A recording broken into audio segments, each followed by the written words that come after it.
सियासत के controversy star बनते जा रहे हैं धन सिंह रावत। धामी के कैबिनेट मंत्री पर मंदिर पर कब्जा करने का आरोप।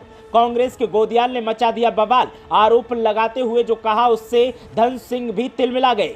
इधर गोदियाल और उधर धन सिंह रावत। किसी ने बाबर और अकबर के सहारे साधा निशाना तो किसी को मिल गया मंदिर के नाम का बहाना। मुद्दा विहीन उत्तराखंड के नेता कीचड़ उछालने में लगे। आगे देखिए होता है क्या।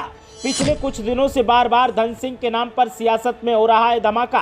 कभी शिक्षक मंच पर आकर अड़का देता है तो कभी सहकारिता में घोटाले का आरोप लगता है। गोदियाल के साथ धन सिंह की अदावत का पुराना है नाता।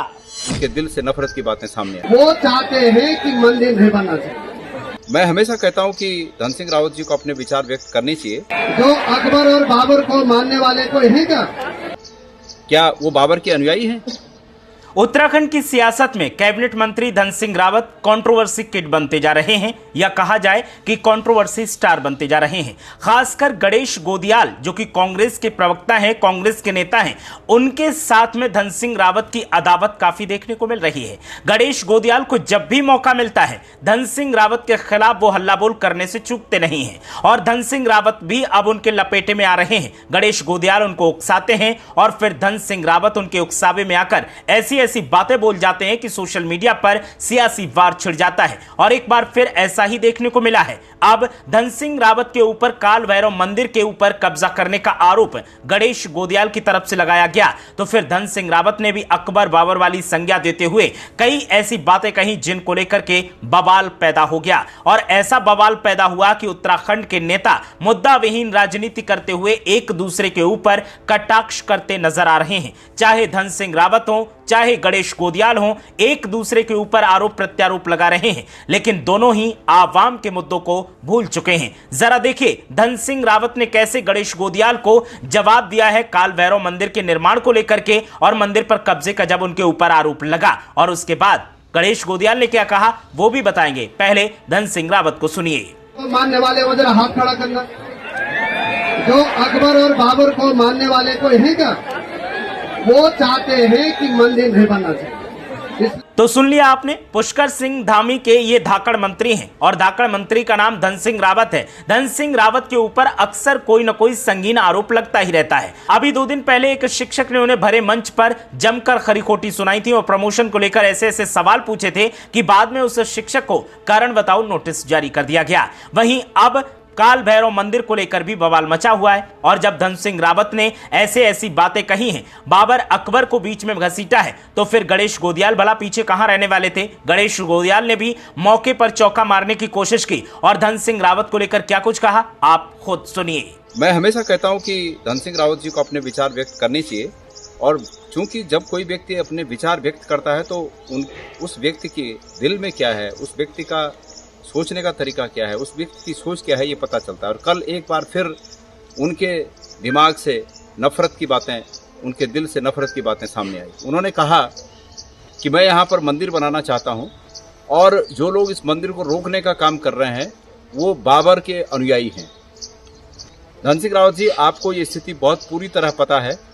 पहली बात तो यहाँ की मैं बात कर लूँ कि ये स्थिति आपको पूरी तरह पता है कि काल भैरव का जिस मंदिर को आप मंदिर बनाने की बात कर रहे हैं वो एक प्राकृतिक गुफा में पहले से पता नहीं कब से उस मंदिर में लोग, उस गुफा में लोग पूजा करते आ रहे हैं और स्थानीय लोगों का ये सेंटिमेंट है कि इस प्राकृतिक गुफा को न छेड़ा जाए।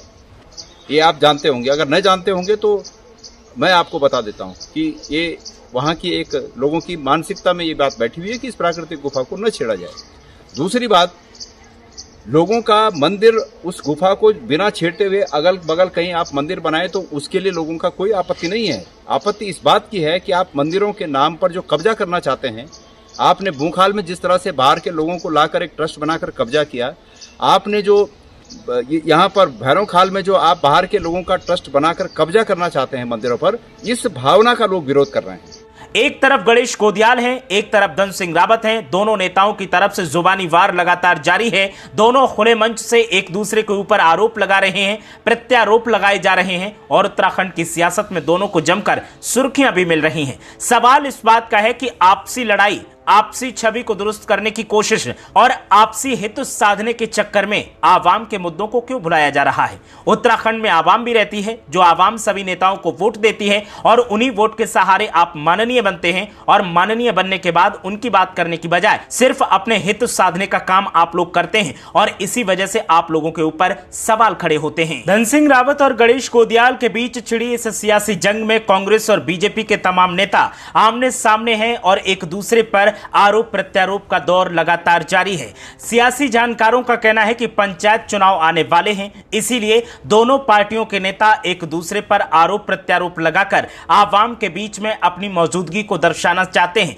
और इसी सहारे सुर्खियों को भी हासिल कर रहे हैं। लेकिन सवाल इस बात का है कि इस तरह से कीचड़ उछालकर या मुद्दा विहीन राजनीति करके उत्तराखंड के नेता क्या साबित करना चाहते हैं? आवाम के मुद्दे हैं, उन मुद्दों पर बात करनी चाहिए और उन मुद्दों पर बहस करते हुए उन मुद्दों का सलूशन भी ढूंढना चाहिए। तो सियासी जानकारों का कहना है कि अगर मुद्दों की राजनीति कांग्रेस या बीजेपी के नेता करने लगे तो फिर इन नेताओं में कई नेता ऐसे भी निकलकर सामने आएंगे जिनके ऊपर कई सवाल उठेंगे और जिनके कुर्ते पर धब्बे लग जाएंगे। तो ऐसे में मुद्दों को न छेड़ते हुए, आवाम के हक की बात न करते हुए एक दूसरे के ऊपर कीचड़ उछालकर सियासी हित साधे जा रहे हैं और ये आवाम का दुर्भाग्य है कि उत्तराखंड में ऐसे नेता हैं जो उनकी बात न करके अपनी बात करते हैं, अपने हित साधते हैं, अपनी कुर्सी को सुरक्षित करते हैं और अपने वोट बैंक की चिंता करते हैं। इसके बारे में आवाम को फैसला लेना होगा। जब भी चुनाव हो तो आवाम को सोच समझकर उस नेता के लिए वोट करना होगा जो नेता उनकी बात करे, ना कि अपनी बात करे,